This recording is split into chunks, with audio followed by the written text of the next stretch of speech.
My guest today is Funmi Okonweze. She is a certified chartered accountant and a relationship coach. Before we go any further, I'll get Funmi to introduce herself. Hello, Faith. Thanks for having me today. Um, I am Funmi Okonweze, as you already said, a chartered accountant by profession and a relationship coach, author, TEDx speaker, wife, mother. I wear a few hats, but I don't look at myself as the jack of all trades, if you know what I mean. To be honest, I'm an accountant pivoting into a new career as a relationship coach. So that sums it up in a nutshell. Okay, today we're going to be talking about relationships. So why relationship? Why did you go into that area? Yes, it's interesting because I'll say it's something that found me. Sometimes when life throws you a curveball and you're all there wondering, why me? What's happening? Why did this happen to me? Um, it's usually, or a lot of the time, a segue into something that God or the universe wants to use you to maybe affect other people's lives. So for me, it was my own relationship issues. When I was going through some very difficult issues and looking for help, I couldn't find the help that I needed. So I started to do research to find, just trying to find something that would help me. And interestingly, during that time, anytime I found something that I found helpful, I'll take notes. And before long, I was thinking, oh, this is the sort of book, or these notes are the sort of thing that I would have wanted to find when I was looking for trouble or when I was looking for help for my issues. So I started to put together a book at that point, that this will be very helpful for somebody else who's going through the same. And by the end of that whole process and the healing and everything, I realized that actually I can help others. And it felt like this is the calling for me. I became so passionate about relationships. So yeah, it was something that found me. I didn't go looking for it. It wasn't even on my radar at all. So relationship is so important, for everybody. It's almost like a survival tool. Absolutely, But how would you define absolutely. relationship? Well, I mean, relationships. I mean, if we're defining it, we could just call it very simply a web of connections that are emotional, that are social, even professional, that ties people together. And as you said, it is a means of survival. I mean, as babies, we form relationships from when we're babies with whoever is feeding us, those who are around us. And we need those things to stimulate us, right? Um, for example, a baby needs a relationship to be able to feed. They need it to interact for intellectual and emotional development, for recreation, for fun. So it's so important, even as we grow older, no man is an island. You know, you need somebody, even just to get food on your table. So we form relationships as we go along in life, just to be able to survive. So it's an essential part of our development, and it's important that if we're to be happy in our lives, we need to know how to navigate those relationships. We need to understand the complexities of relationships, to understand how we show up and how we relate to others, and to understand that however we present ourselves, how people receive us as well, right? And whatever we put out there is what comes back to us. So it's something that's very subliminal without us really realizing. It's very important to understand how essential it is for us to know how to navigate those complexities. If not, we'll go through life being very miserable. And there's almost, I don't want to say there's a science to it, but I thought relationships are very much about something I call the law of attraction, or Yes. the laws of sowing and reaping. Come very much are very much involved in relationships. So once we understand that, we start to have better experiences with the people around us. Yes. I just wanted to ask you a quick question, just going back to one of the things you said, that it's whatever we put out there, that's what we get back. Can you talk a little bit more about that, please? Yes, absolutely. So the world actually is based on the laws of cause and effect. Everything, for every action, there's a reaction. These are like scientific laws, natural laws. If I take a seed, an apple seed, and I put it in the ground, it will produce apples. It won't produce a banana or an apple or an orange or a mango. So likewise, if you present yourself as maybe some people like to be catty and not very nice, and you're constantly putting people down, as you start to push that out into the world, eventually you're going to start to attract that sort of behavior from other people around you. And then you'll be wondering, oh, why is it that when I'm in the office or something, these people are always being catty to me, or being forgetting that actually that's what you're putting out there. And it usually, it always rebounds. So when you start to, and also, I mean, in relationships, for example, sometimes, because of our experiences and the people we're around, we certain things get pushed into our subconscious mind. So, for example, coming from Nigeria, as we both do, you hear things like, "Oh, men are, they're liars," or "women are users." Those sort of stereotypes. Mhm. And so, if that is deep in your subconscious mind, when you meet a partner, you have that at the back of your mind, and you're expecting that person to behave that way. So you start to project onto the person. So, for example, if that partner then goes out and comes back late, and the message in your mind is men are cheats, then you're going to think, oh, he's out there cheating. And then so when he comes back, the way you're going to then respond to him or speak with him will be one of already annoyance. So you thought the worst already. And by doing so, you're then projecting your own belief system onto him. Yeah. And let's say, for example, he wasn't. He was, maybe his train was delayed, or he was working late, and he really was. If that happens a few times, that the person on the receiving end is going to start to get upset. So now because of your belief system, you've now created something in your relationship that wasn't there, but that wouldn't have been there if not for your belief system. So whatever you put out there, ultimately you're going to get back in one way or another.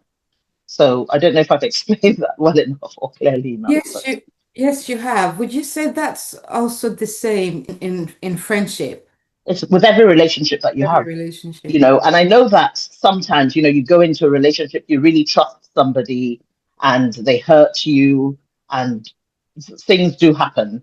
Yeah, But in life, because we're all different, and people have been brought up, even two people from the same family are, the way they see life could be different, right? definitely. I So agree. when you come together with other people, because you're all coming from different spaces, different mindsets, of course, you expect things never to be quite aligned.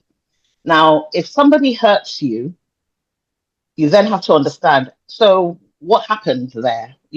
Is it based on their belief system? Would they have treated someone else the same way?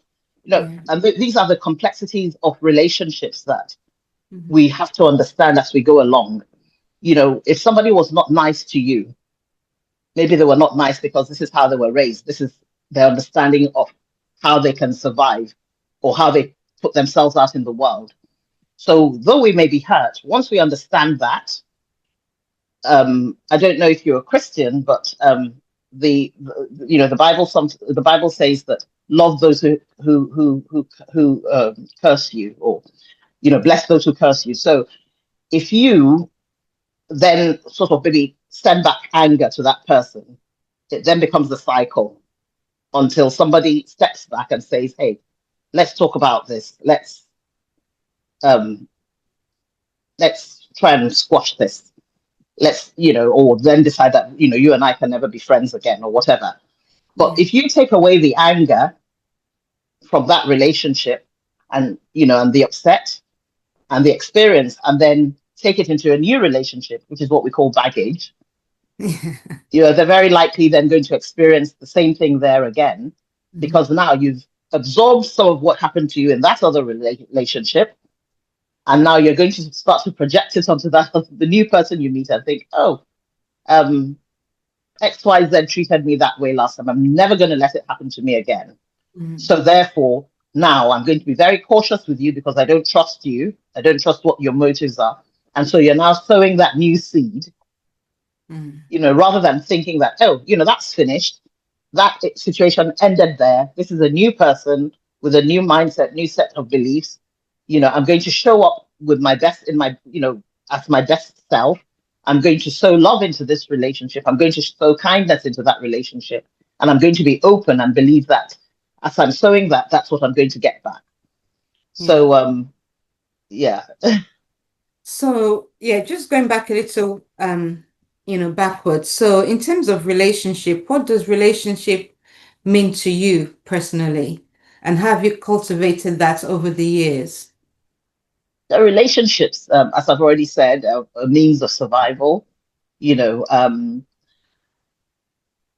something that it helps it helps for your general well-being, my general well-being, to know that I have people around that I can trust, that I can turn to if I needed something, people that can come to me as well. It's not a one-way situation. And over the years, I think my experiences have helped me cultivate my relationships. I went out into the world as a little child, and I remember somebody being horrible to me in school for the first time, and I was so upset. This person did this to me, and she said, "Oh, if they say that to you, then say it back." I don't know if that was the best advice, but yeah, say it back to them.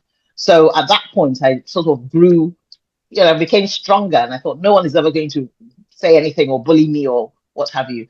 But over the years, um, I realized that that doesn't always work, and in fact, you get better results when you go away and you lead with love. Mm. Um, you actually do get better results. And over the years, from work experiences, from family relationships, and my marriage, etc., I realized that. And if you remember at the beginning, I said it's almost like a science. I don't want to call it a science, but it is almost like a science. That when you go back and you lead with love quietly in your quiet time, and you pray for the people or you send out love to them, or you send out blessing, and try to center yourself to receive what was sent out at you differently. So somebody could say something, and we can take it in any way, in any which way we want, and maybe not take offense from it, and try and change it into something that can be positive, and then you can go back in love, and then those relationships they usually change, at least in my experience. And so for me, relationships are beautiful.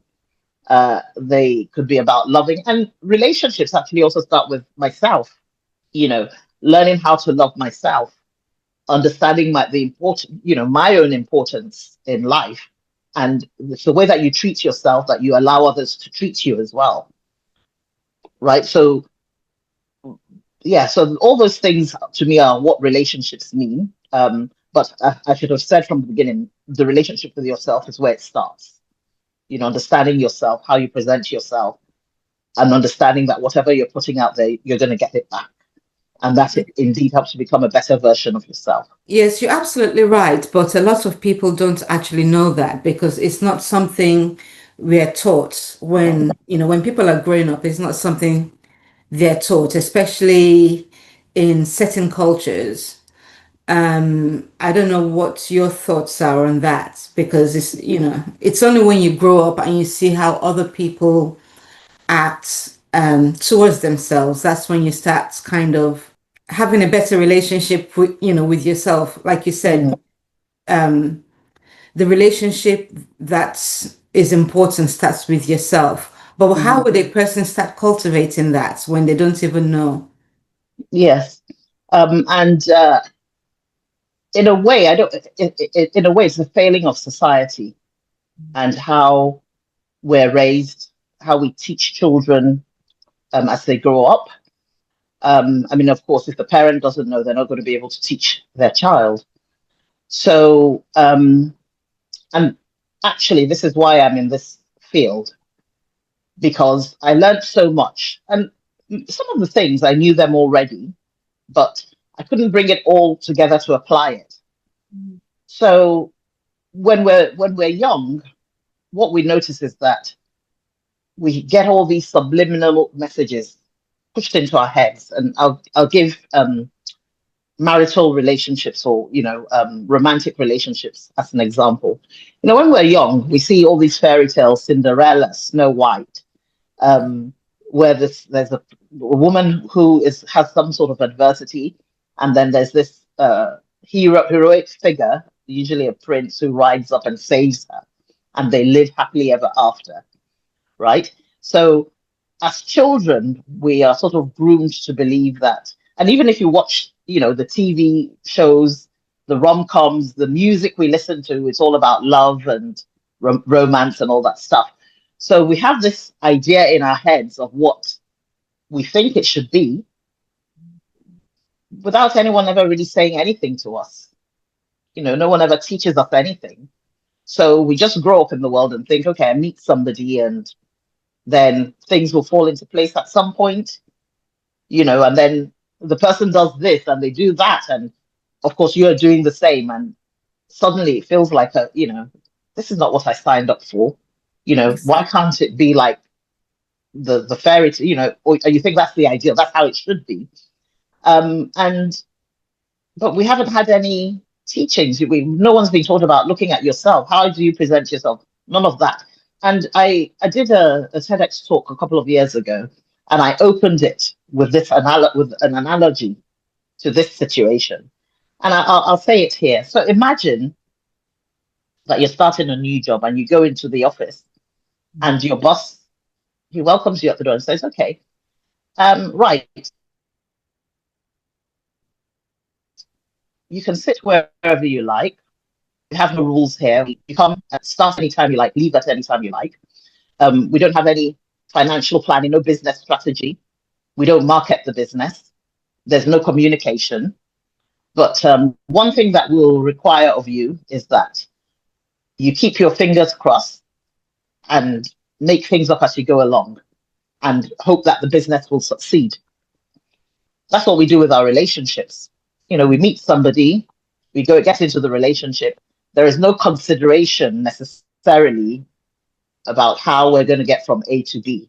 It's all just love and romance and, the euphoria of the newness, the honeymoon phase, as they call it. And then when reality dawns, you know, this person has a bad temper. How do they cope in that situation? How does they da, da, da, da, da, da. And then all of a sudden, everybody now realizes that they're trying to keep their heads above water.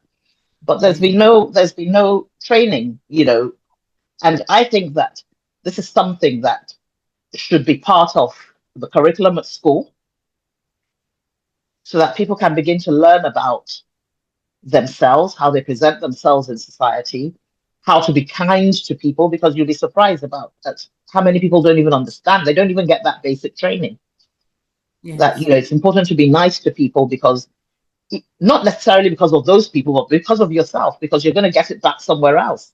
Yes. So that training should start from when people are really young.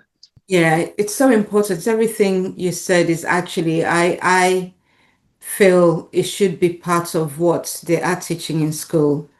Because Yes, it's so important, when you it hear, is. I mean, on social media now, you hear how people are not so kind to themselves, even young people taking their lives because they've been bullied, and it's because they Absolutely. haven't, and it's because perhaps no one has ever taught them certain things. And me having children, Exactly. I think it's so important to teach them from a young age on in terms of being confident and loving yourself and putting yourself Yes. first. So, I was just going to ask you, what does a healthy relationship looks like in terms of friendship and in a relationship as well, when you're in a relationship with a person? Right. So it's important to establish that there is no one size fits all. Yeah. A healthy relationship is what the two people in that relationship define as a healthy relationship. I mean, I'd like to put out some standards, of course, but throughout my research, I realized that people do think differently. So a healthy relationship is where we're meeting each other's needs. Um, Now, someone might look in and say that's not a healthy relationship because, you know, um, I don't know, maybe one person seems to be doing more than the other one is doing, or etc. But it's what feeds your needs at that point in time. However, if it's feeding your needs, what is it doing to you psychologically, right? Mm. So a healthy relationship is one that, to me, fulfills you mentally, physically, psychologically, right? And as we go along, we amend it in a way because maybe the person you're with or your friend may not be able to meet all those needs, right? So you just have to understand another healthy part of a relationship is people accepting you for who you are. You're able to be yourself in your relationship. The person sees you for who you are and likes you, understanding that we all have our flaws, and they understand that, and they say, "Oh, yeah, I know you. You never wake up on time. You're always late," and not feel angry about it. Okay. Um, so it's something where you feel comfortable. Both parties feel comfortable in their own skin in the relationship. They're being fulfilled. Their needs are being met. Um, they feel like it's their home. If when they're with that person, they feel that they're home. They can just be themselves. So for me, that's what a healthy relationship looks like. And I mean, social media, sometimes you read in places that relationship has to be, especially when it comes to a romantic relationship, like it has to be 50-50. Do you believe in that? Do you think it has to be 50-50?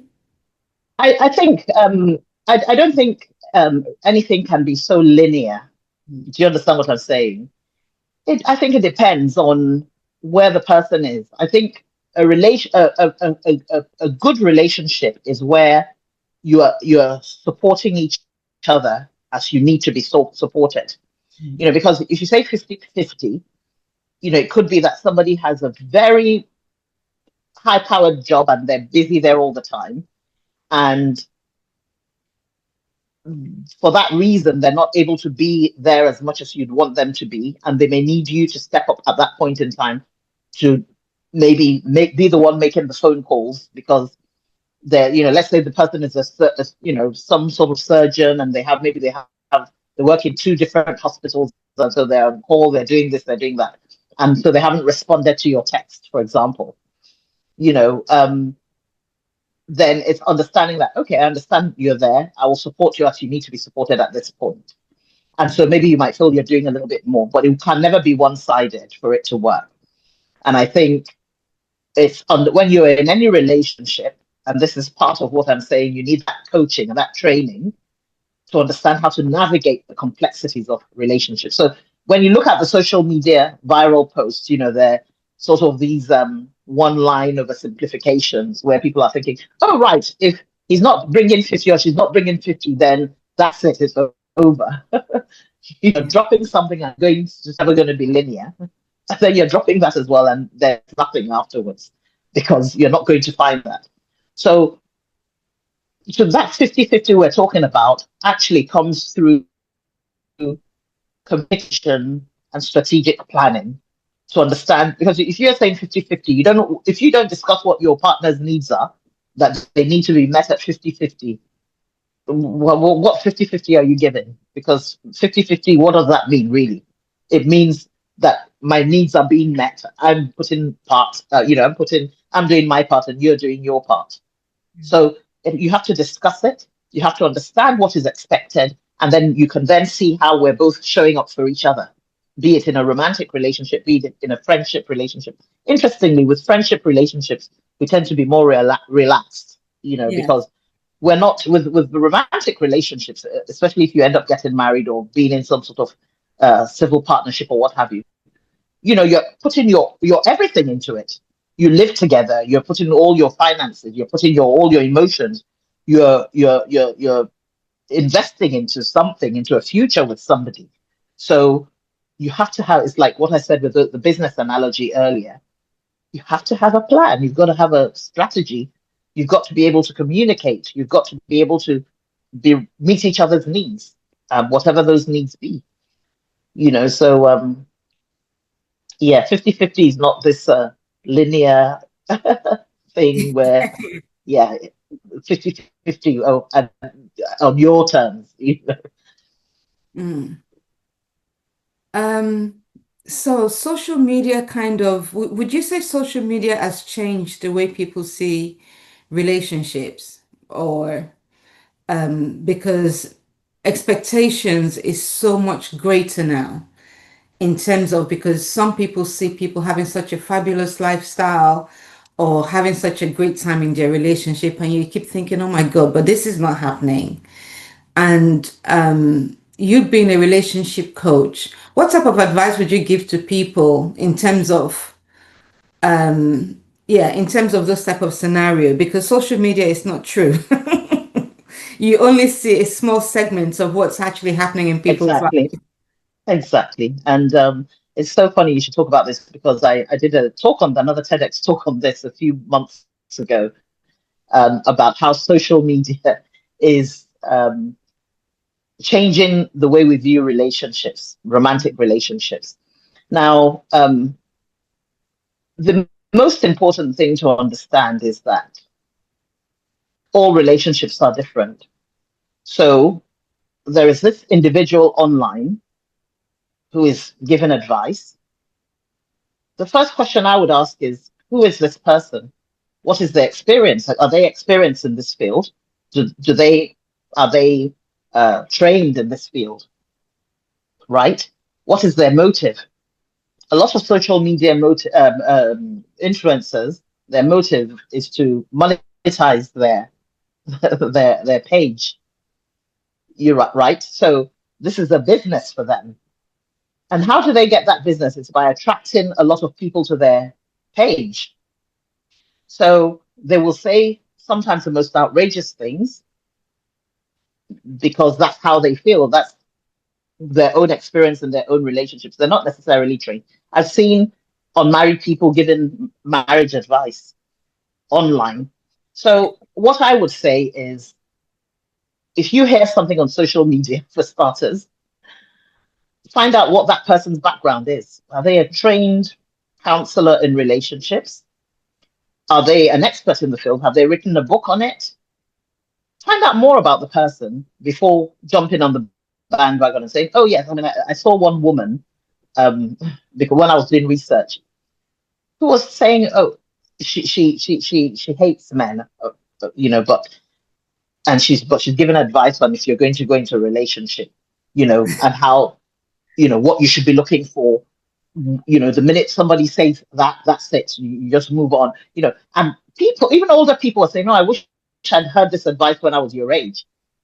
And I'm thinking, um, what sort of advice is that? Nothing in relationships is that simple. So use it as a conversation starter, certainly with your friends Yeah. and everything, but make sure that you're following the right voices. You can't just listen. I mean, you have all these alpha males online, and they're giving this sort of advice and saying, men must be, the, you must be stoic. You can't. If you show your emotions, you're going to be like a woman, and then they won't respect you, and all this, and and then there are loads of men who are listening to this advice, and that's sort of the alpha male old world way of doing things. But we have to respect one another and be kind to one another and all that stuff. You don't usually hear that. So all those viral sound bites are usually simplification of human complexity. You can't take it as gospel. If you want your relationship to be good, of course, as you said, everybody shows the best side. There's another lady I saw, talking about, um, when you're looking for your mate, go for just the wealthy people, you know.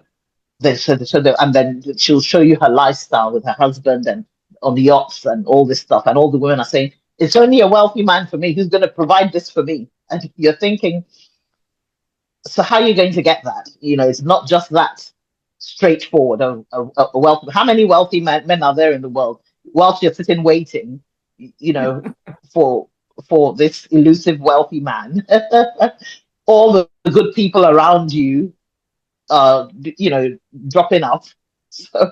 So yeah, you can't. I mean, you can use it for entertainment, social media, and of course, I'm not saying that you can't get good from it, because there are the actual professionals online, the experts who are giving advice. So find what makes sense. But again, how would you know when you're younger? Because I've spoken with younger people now, and many of them are being sucked in by these by these posts. Mhm. No, you're absolutely right. You're absolutely right. Just so one of the things I wanted to ask you is, have you ever experienced a time when a strong relationship helped you through a difficult period? Yes.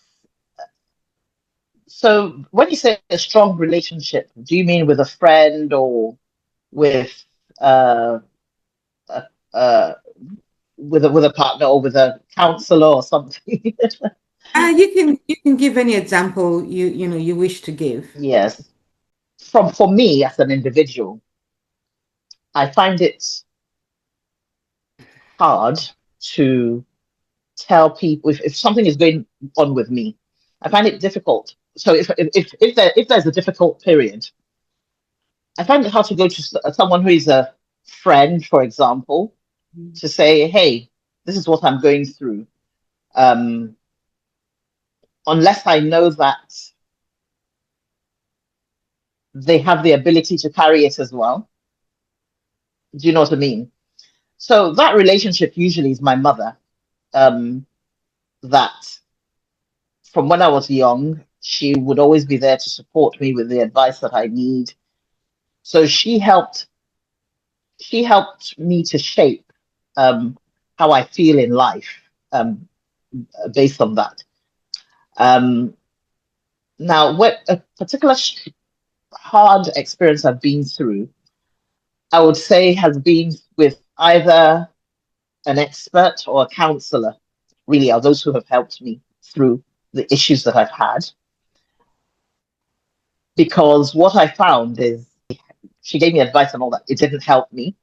Yes, from an expert. Um, Sometimes we need that nurturing from a friend, or but I need to make sure that they're able to give me the correct advice, Mhm. and they're able to carry that burden. Because sometimes I'll explain why. Now, if, for example, a person is having issues in their marriage, and they go to their friend and say, "Hey, this is what is going on there." Now, that friend is only hearing one side of the story. They're also not an expert. So the advice they give you will be based on what you've told them. What you've told them may not necessarily be a true reflection of what is happening. Because Yeah, if the other person comes in and says how they feel, it may not tie back to what you're saying. So, how is your friend supposed to give you the correct advice based on the information you've given? So, if they give you the advice and then you act on it, well, you haven't had the best advice for the situation, because you've just given information based on how you feel, right?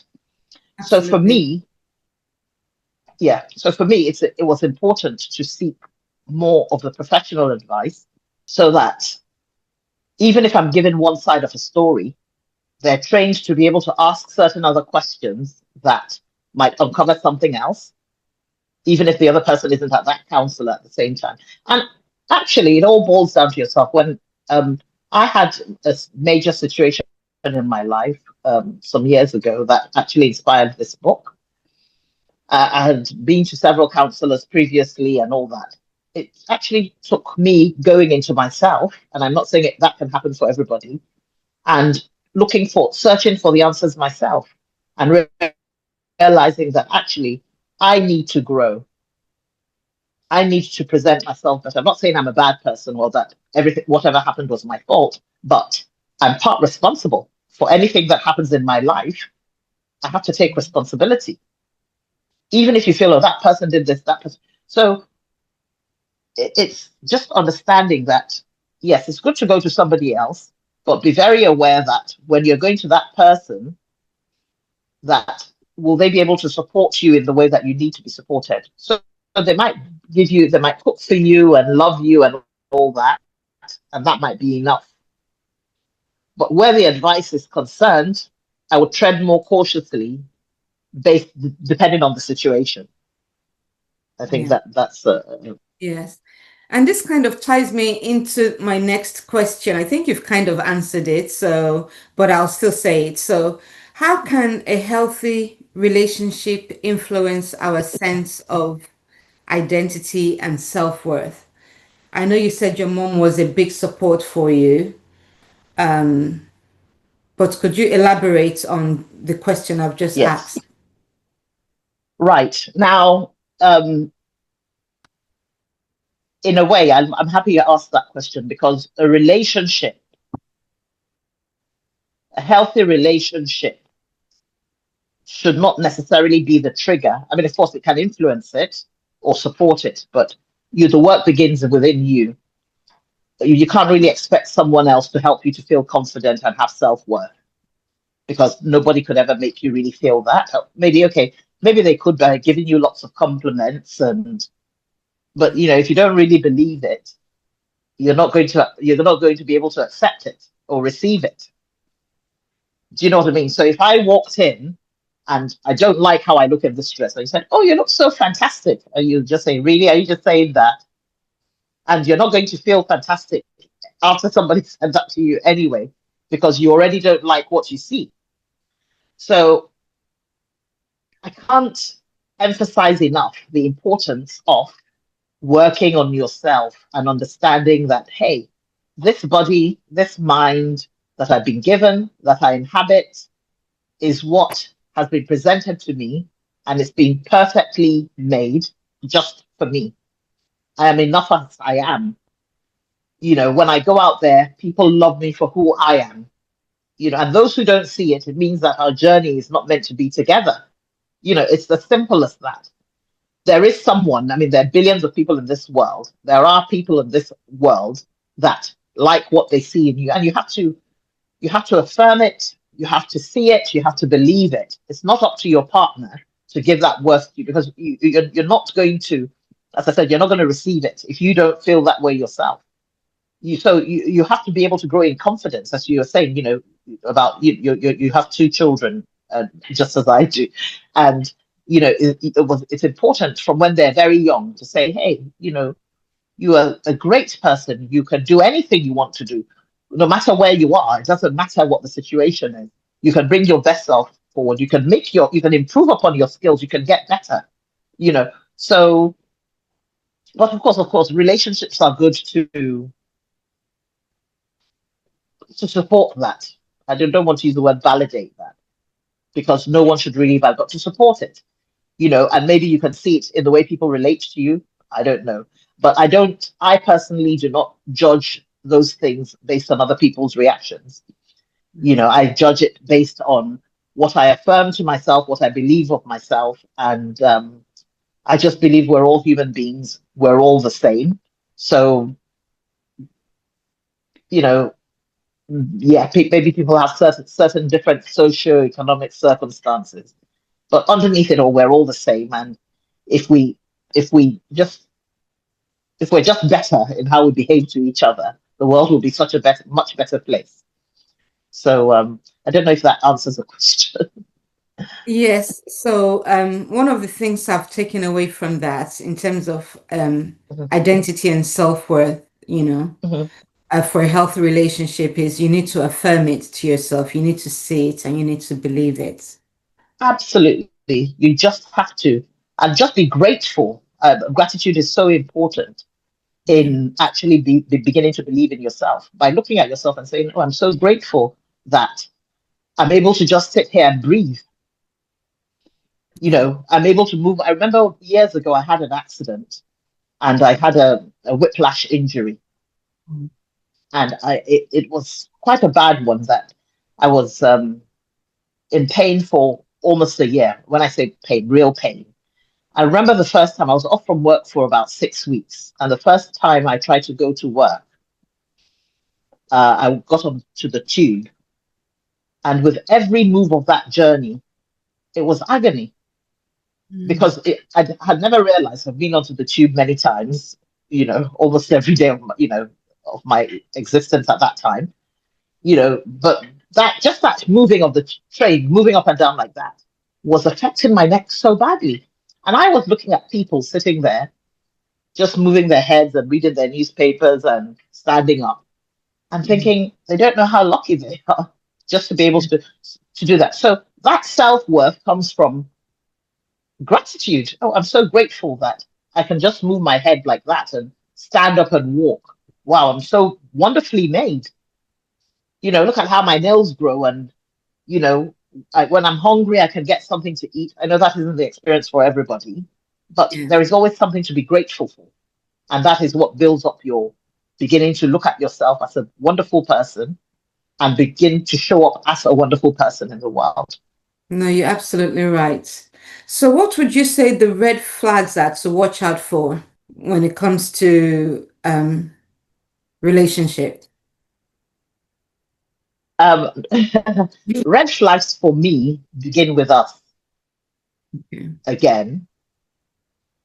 The red flags are, what am I projecting onto this relationship? Right? So, and red flags are, okay, somebody, maybe they don't call you when they're meant to call you. They don't, they're not people of their word. You can never really rely on what they've said. So things like that, of course, uh, the traditional red flags that we're talking about. Now, understanding then why do they do that is another layer to that. Maybe they have ADHD and they're not able to organize themselves adequately. Maybe they weren't raised properly. Maybe they weren't this. Maybe it could be any one thing. Mm. So that red flag then will depend on us. First and foremost, are you able to put up with that? Mm. Is the relationship one where I'm going to love this person, warts and all? That's who they are. And maybe that might help me understand why they behave in that way. Um, are they suffering from some sort of deep trauma? So all these things like red flags, and they're all nice as um, one-liners and all that. But there are lots of layers to those things. So the red flag is, I believe, is how we process that information ourselves. Does it sit properly with me? Is it something I can really deal with? It will depend on the individual. Some of us come from, for example, from polygamous societies. I was looking at something the other night, um, and I don't know who these people are. I was on social media and I saw this very young man who was married. He got married. I don't know, looked like recently, and then he brought in another wife, and he's from a polygamous society. And I thought, oh, and these are young people. He looked to me like he's about 24 something. Maybe he's older, but they all look very young. And then so I dug a little bit deeper, and they said, oh, he now has wife number three. And I thought, now for the first wife, what was the red flag for her? I think the point I'm trying to make is it depends. It depends on our own standards how we go through life and how we can handle certain things. But it's whatever makes you feel uncomfortable and Mm, something that you're not going to be able to deal with eventually is what you should take as your red flag. mm. But you should also understand, why is it something I can't deal with, and why is it a red flag? And I know I've now complicated it all so much, but that's very important so that you don't miss something that could have worked. Yeah. How can a person begin to rebuild trust after it's been broken in a relationship? Yes, that's a very interesting question again, because so when you're talking about building trust, and I think Mhm. I touched on it lightly. So, like, if a friend hurts you, for example, and they've betrayed you in one way or another. Now, to rebuild the relationship with that particular friend, that's one thing. But to then have trust to go into another relationship is another thing. And if it's with the same person, you're really going to have to try and understand. It will have to be through some level of communication if you intend to rebuild that trust with that person. You have to understand, you know, what has happened. You have some people, maybe they're kind of jealous of you, or envious. Maybe they're just not nice people. So you're going to have to get to the bottom of it. And I don't know if you can do that without some sort of counseling, without some sort of. Now, the book that I'm writing, or that I've written, it's not been published yet, actually deals with how to deal with such a thing, very, very, like a step-by-step guide of how I dealt with an issue where I felt trust had been broken. It all came back down to me working on myself and just believing. And I believe, and I think I started this conversation about the laws of sowing and reaping. I believe that when you really work on yourself and you start to lead with love actually, and I know it sounds very high level and maybe superficial, love actually cleans out the pipes of connection with your relationships. So if I start to work on myself, I'm saying those affirmations every day, I'm believing in myself, I'm leading with sending good thoughts to people and presenting myself in a certain way, being mindful of other people, how I show up in the world. What then tends to happen is that relationships that need to be repaired will be repaired somehow. Yeah. And when you start to develop yourself on that level, issues of trust don't become a thing any longer, or are not a thing anymore. So someone who might have hurt you, you start to see them in a different light. You start to accept them for who they are. You start to, and this is not forced. This is from shared development of yourself. And Yeah. as I said, it may sound a bit frou-frou and airy-fairy, but it's actually something that I'm talking about from experience, not just once or twice, but many relationships that I forged, um, and repaired using this sort of a method.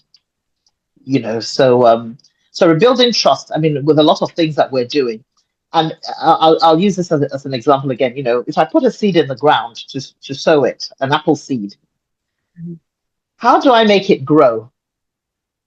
By watering it and hoping for good weather. But other than that, the actual intricate knitting of everything together is not going to come from me.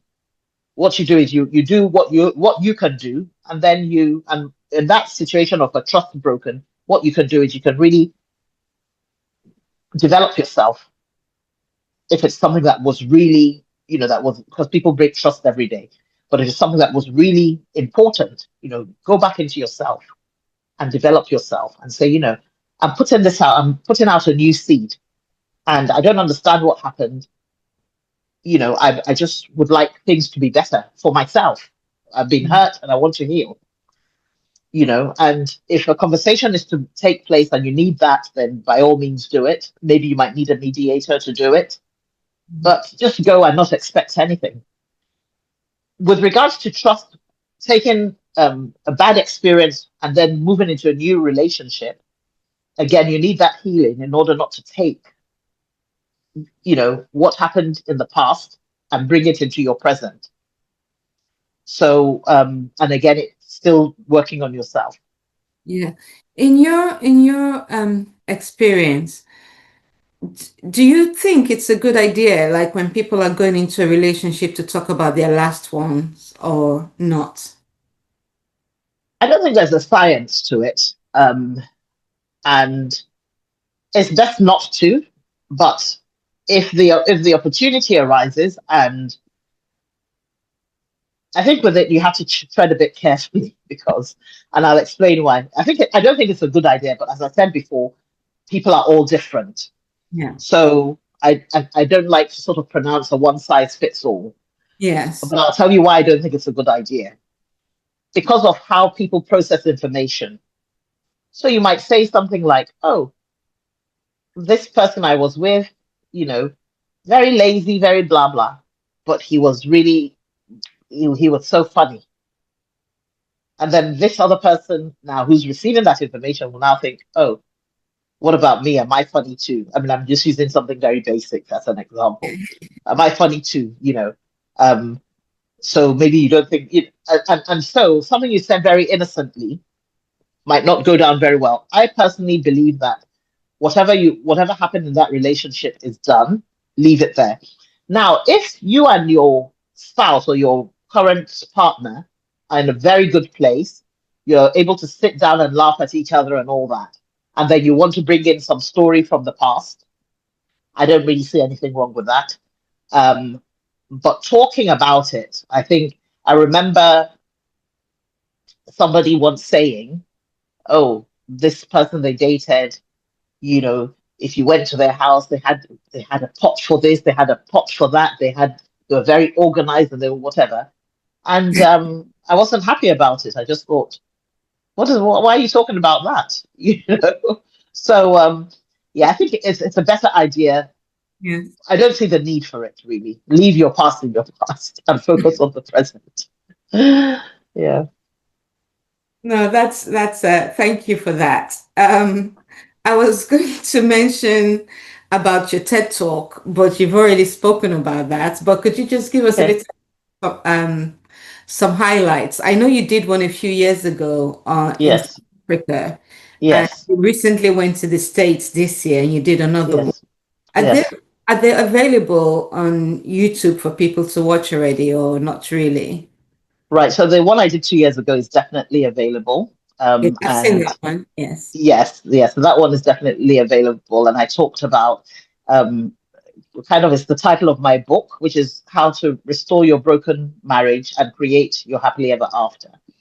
And the highlights of that was it made me realize, of course, it was my first time as a speaker on a stage, but it made me realize that, and I already knew it's a very universal topic and people were really interested. And I spoke really about how my marriage had broken down and how it had become restored and the steps that I took to help it to restore that relationship. So I thought it was a good message. The second one is about social media and how it affects the views of mainly what we call digital natives. And so that one isn't out. I got some good news that TEDx liked the talk and we're going to promote it. But it takes a while. Thank you very much. Thank you. So uh, uh, it takes a while when it's an editor's pick. It takes a while before it's released. So I don't know when it's. The organizer told me that it could take about 5-6 months, and I did it in May, so I don't know yet. So that's not available yet. But I mean, if you put my name in Google, then the talk will come up, or just say TEDx or something, then it will come up. The old one will come up, and eventually the new one will come up whenever it comes out. Yeah, so that I mean, the highlights are that relationships are very important. I really enjoyed researching for the. And very complex. It can also be very complex, can't it? Yes, but I think, as I said, from my uh, it's like a vocation that found me, something that has found me, and I'm so interested in it that the first TEDx talk was really from experience of what happened to me. The second one was from my, because it's a continuous research for me.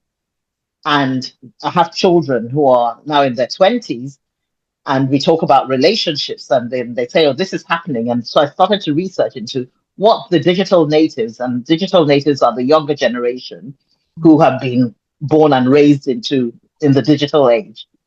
Yeah. How do they, who are their relationship coaches?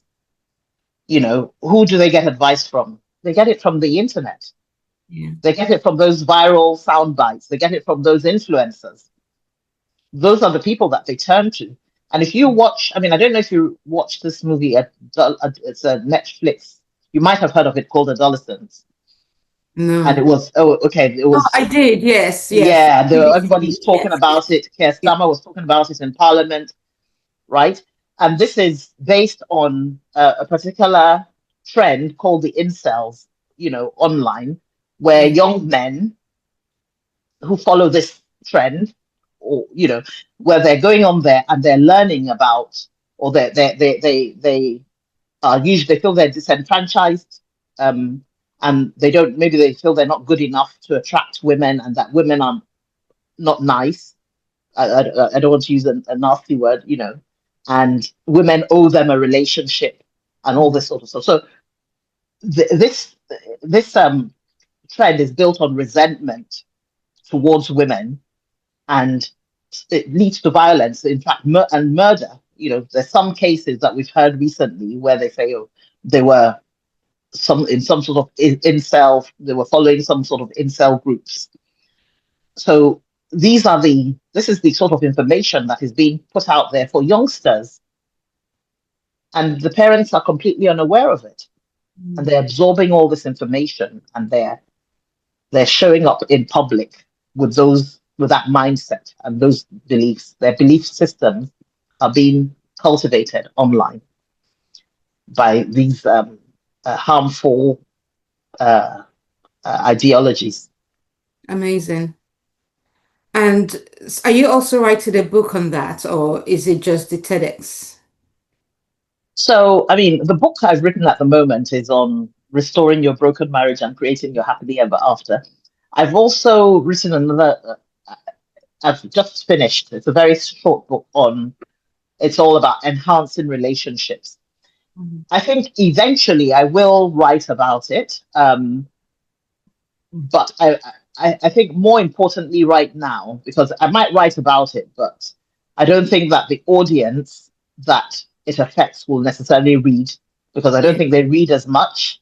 Yes. Everything is online. So really, I would like to be a thought leader, somebody who contributes to the conversation, Yes. and somebody who, yeah, someone who brings up the subject and brings it to the fore, and then brings other younger people. I did a podcast last week for a young man who's about 23 or 24. Yeah, so to reach that demographic and I mean, as I said, I was listening to one lady recently, and the stuff she was coming out with, and she's got like 600,000 likes Wow. on her posts. Even as I said, older people. One lady saying, "I'm in my 60s now. I'm in my 50s now. I wish I had known you when I was young." And I thought, this woman just said a whole load of nonsense. She just said a whole load of nonsense, and people are saying, "Yes, yes, yes, yes. Oh wow, this is fantastic advice."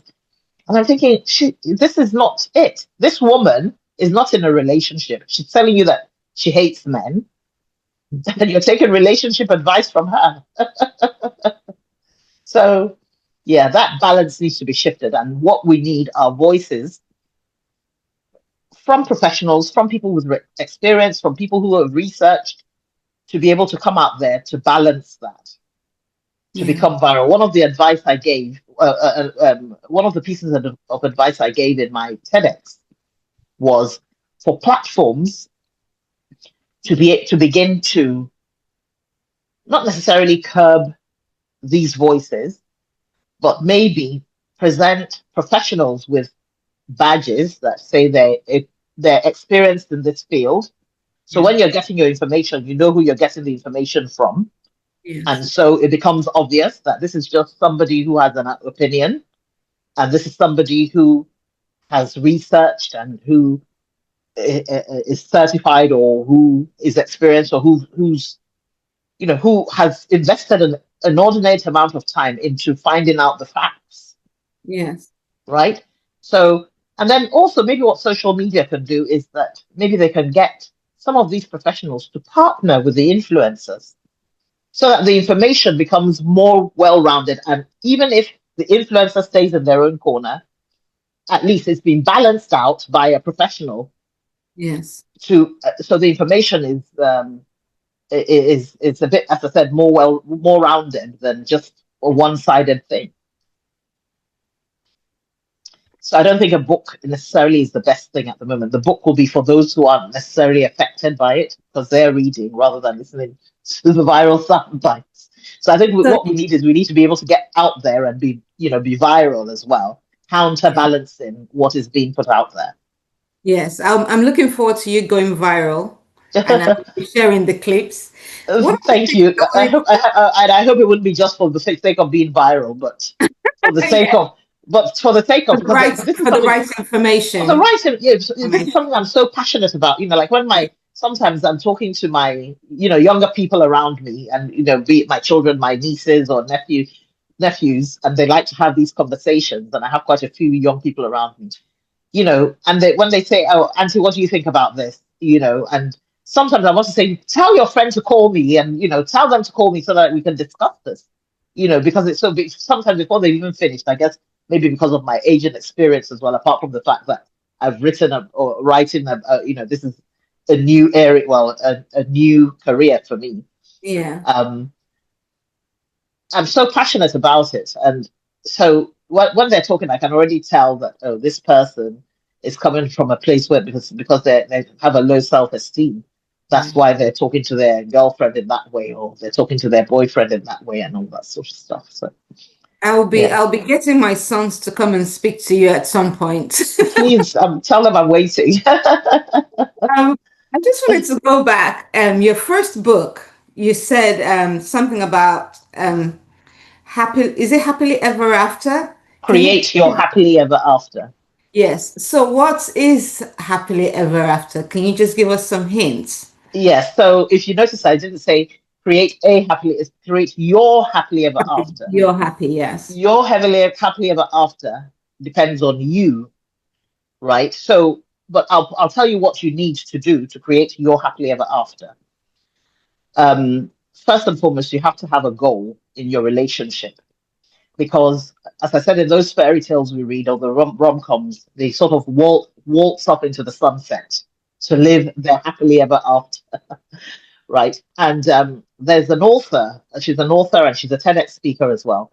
Her name is Fawn Weaver, and she said these words. That said, those words are happily ever after is a choice, right? It's not a fairy tale.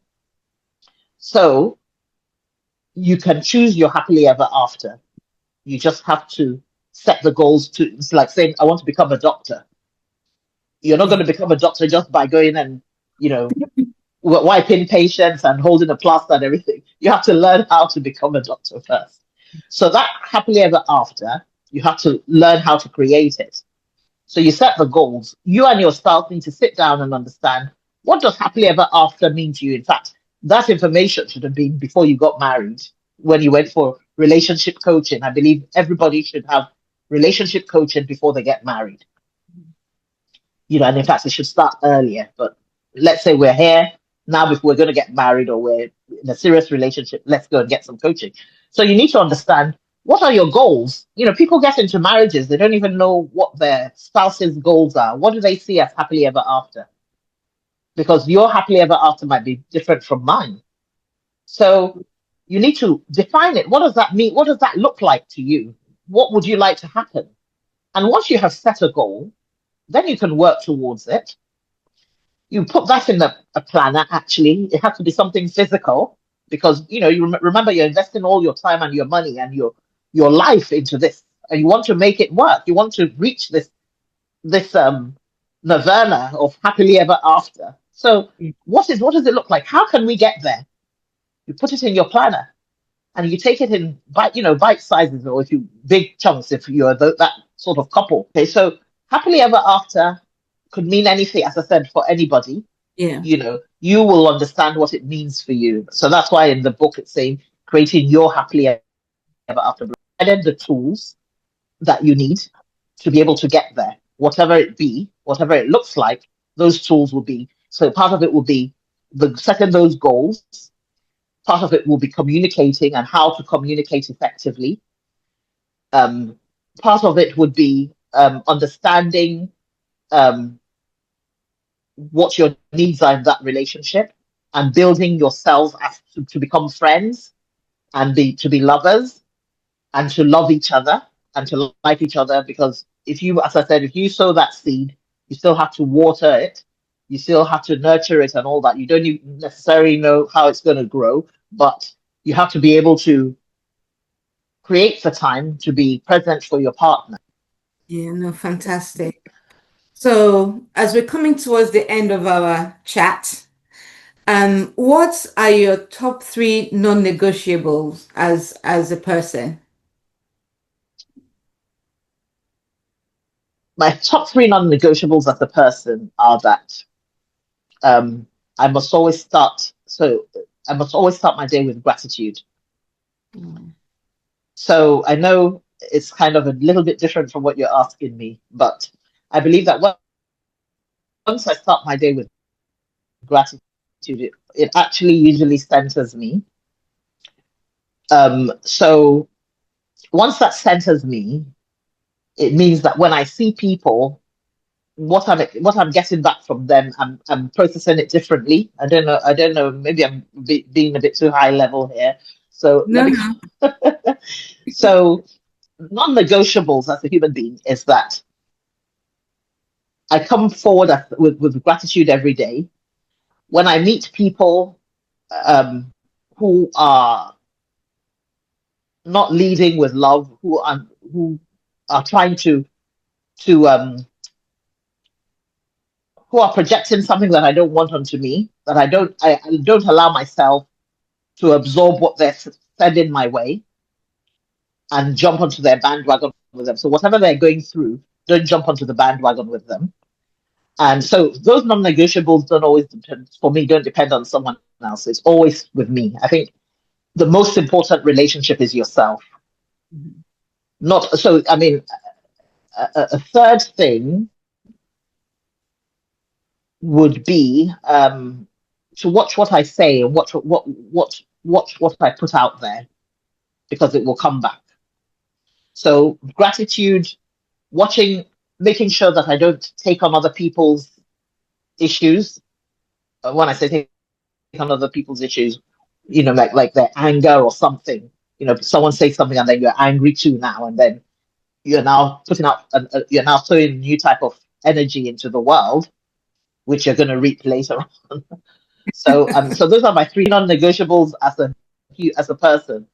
I'm not Yeah. saying I do it all the time, but if I'm talking about it, yes, that is because I do get angry, and I'm not saying I'm this perfect person and all that. And someone says something, I'm like ready to answer you back and tell you what I think. So watch Yeah. how I present myself as well. No, Ah, that's amazing. That's amazing. And can finally, I ask what are your non-negotiables, for example? Or you uh, don't have any? Or you haven't thought again, about? I think for me, I think gratitude is so important because I've had so many challenges. Mm, And so gratitude is so important that I'm here. Kindness as well. I think for me, that's yeah, I think yeah, kindness is very important. And yeah. um, I mean, I don't even know whether it's non-negotiable, but my family, my husband, Mm. my children, and my brothers and sisters, those are really things that They're I very important. Family is important to you. yeah, Mm. yeah, definitely. So Yes. I wasn't Family is important to expecting me. that. Yeah, I wasn't I know you expecting weren't that. expecting Yeah, it. but thank you. The Yeah, reason, the reason, I'll tell you why I asked the question, because you see, sometimes, when a question is asked, you answer it based on how you understand it, yes. right? So a non-negotiable could be anything, if you know what I'm saying. It's so the reason I asked you was just to see if we were on the same page. Yeah. No, thank you Yeah. for asking me that. Yes. So those are my non-negotiable. Yes. Yes. Finally, if people wanted to get in contact with you or they wanted to find out more about your work, where can they find you? I mean, I will post your details and So everything else, but yeah, if you could just let them know. yes, yes, yeah. Thank you for that. So yeah, so I have my Instagram, which is so I operate under the name My Marriage Handbook because I want to start to produce media for, as I said before, we don't have that guide, those guidelines on how to make our relationships work. So I want to produce a series of things.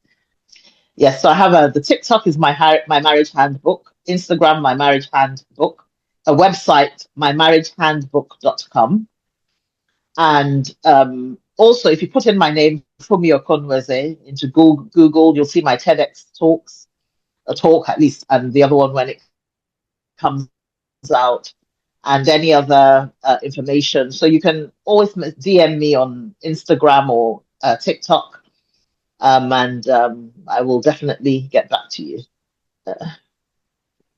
Thank you, thank you, thank you. Thank you so much for doing this. I really appreciate it. Well, I'm thank you for having me. It's a pleasure to contribute to the conversation on relationships. Yeah, relationships make the world go round, so it's important that we do them correctly. absolutely, absolutely. Yeah. And I hope for anyone listening, I hope you found this very useful. Apologies about the internet connection and interruption, but hopefully you should still be able to get value out of this conversation.